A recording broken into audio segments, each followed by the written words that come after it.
Hey everybody, this is Blue, and I was wanting to talk about when size matters.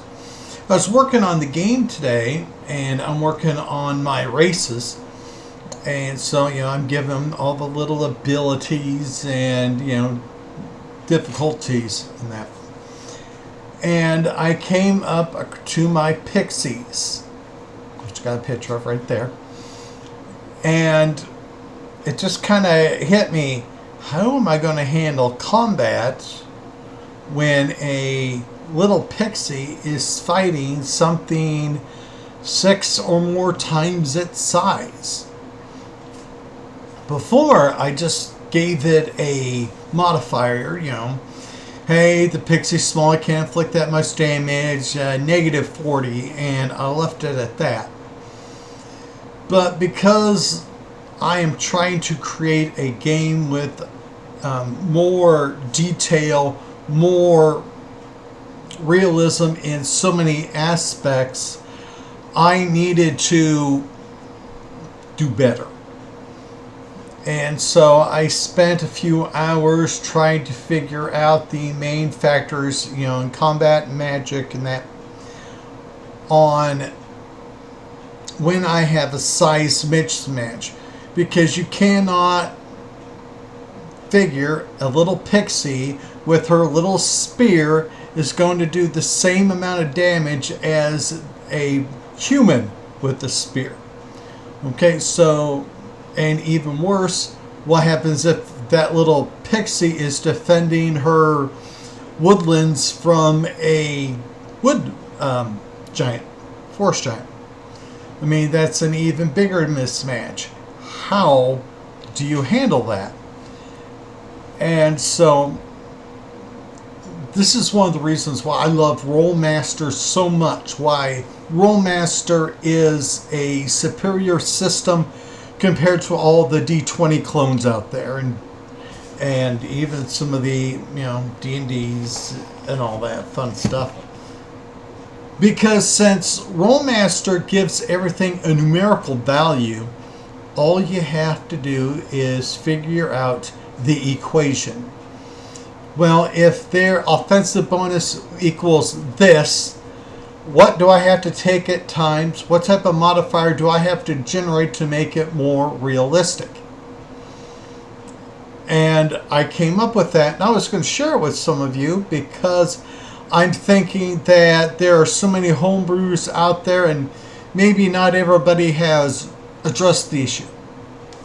Now, Rollmaster uses the offensive bonus, defensive bonus, skill rank system.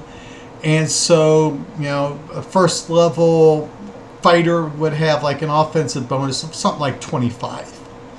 And a level 10 warrior would have an offensive bonus of around, I'd say 150. Basically increases 13 to 15 every level.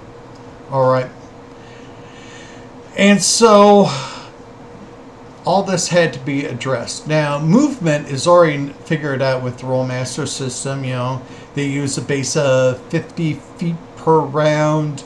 And so, 50 is human. So the first thing I had to do was figure out a size classification system, a master size chart. In the Rollmaster system, they only had 5 sizes, and I thought that was kind of limiting because they were saying that giants are huge, like dragons are huge, and everything that should be something considered bigger was just huge. And so instead of a 5-point system, I created a 7-point system.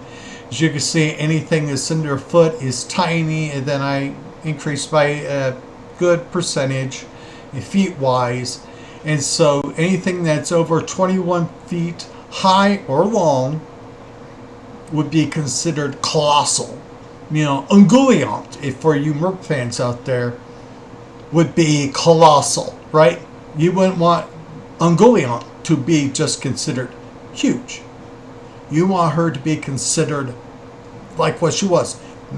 Super huge, massive, colossal monster that deserves a special status in, compared to other creatures. So that's why I have that chart there. Body development chart. Now, this is important also because, humans are considered large. Okay, so that's why there's no change there. But the smaller the creature, the less they have to develop, and so they don't develop hits as fast as other creatures that are bigger than that. And so their skill ranks, if you're buying 2 skill ranks per level, starting off, that's considered a value of 10, but then take it by 4, and so they only can at the most gain 4 skill ranks, which will show that they are weaker. And then the opposite, something colossal like a Titan. Okay, Titans are huge, right? Well, they have more to develop, and thus their hit level should advance faster because they are just so darn big. And so a colossal's skill rank development will have twice the value. So if their first 2 skill ranks, they get 5 each, well, then now it's 10 each. And so a level 1 Titan should automatically get 20. 20 for their skills. And then plus the other modifiers to show that they are so wow. Okay? Okay, the next one is my size defensive bonus chart. It's kind of like what I said in my example up there. It's like swatting flies. Sometimes those smaller things are just harder to hit. And so I think that the smaller an item is, they should get a plus 20 to their defensive bonus to show how more elusive and all that they can be.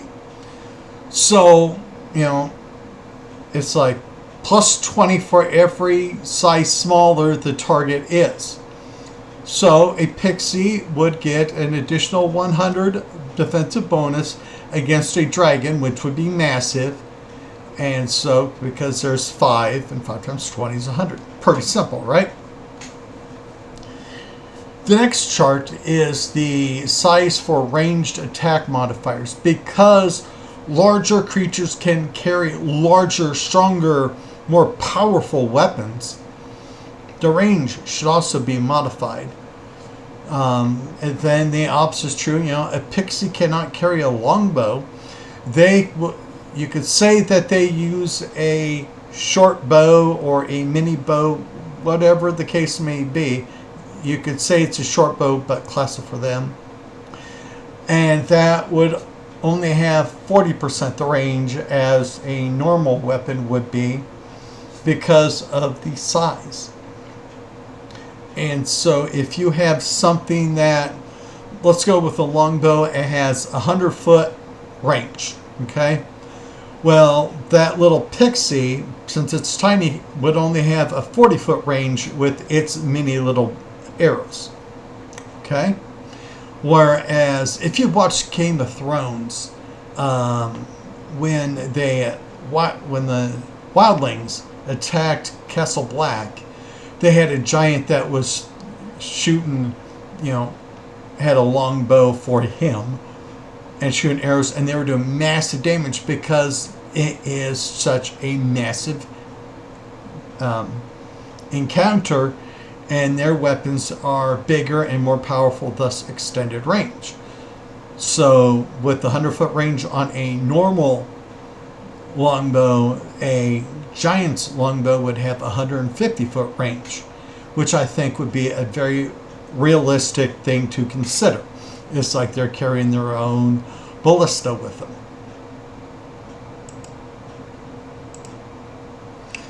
Okay, magic. My size magic modifier chart. It's very similar to ranged weapons, but damage is also affected. You know what your range is, and then you modify it just like you did with your ranged weapons. But then the same thing applies to the damage.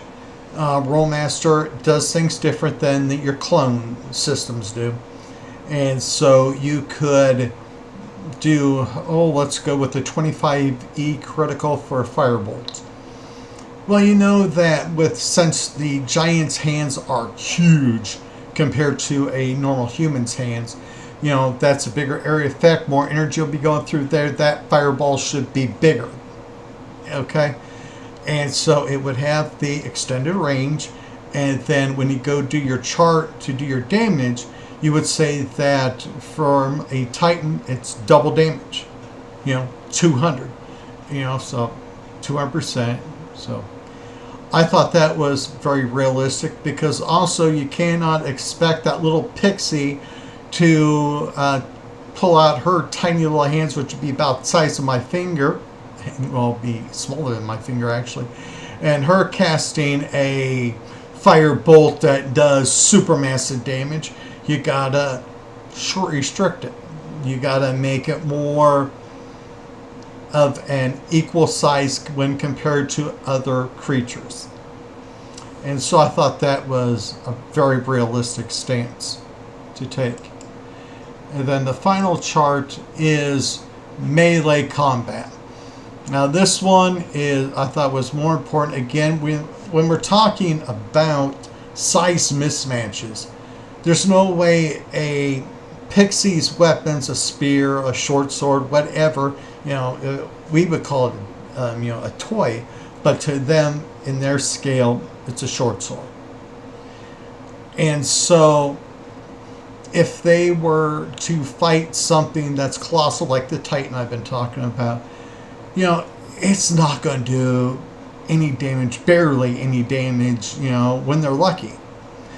So, for each level that the target is smaller, the attacker adds 25% to the damage. Thus, the Titan, which is a colossal creature, would get an additional 150 added to the damage against the pixie. So, if it did 50 damage with a Warhammer, we would add 75 more, so the total damage from that one Warhammer strike was 125. That pixie is dead. We know that, okay? And then you have to have the reverse. For each level that the target is bigger, the attacker loses 10% of the damage. You go any higher, and then you're basically canceling out any way for the pixie to attack. So that's why it's 10%. And thus the pixie, which is tiny, can inflict 40% damage against the Titan. At least one hit is delivered with all successful hits. So you can never have a negative or an attack of 0.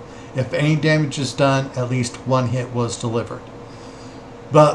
So let's say that the pixie had a spear on its scale, and it went in and it did 20 damage on the attack table. And then you got to take that 20. Yes, I said 20, right? Yeah. Take that 20 times 40%, and that would mean that attack did 9 hits, which I think is very realistic when you are comparing sizes of mystical, magical creatures.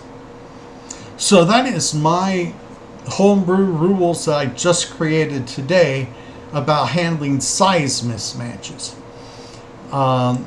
In my little research that I tried to do, I looked at my book here, my D&D. This is 3rd edition, if I remember right. And the only thing I was seeing, if it's a larger creature, they add an extra d6 to the damage. And again, I think that was kind of limiting and not realistic. So I would love to hear what you think of my little idea here. I think it is pretty practical, because I believe I've got everything kind of figured out nicely. And again, it makes Rollmaster so much better when you can put everything down to an equation and you like numbers like me. So everybody, please take care. Be at peace.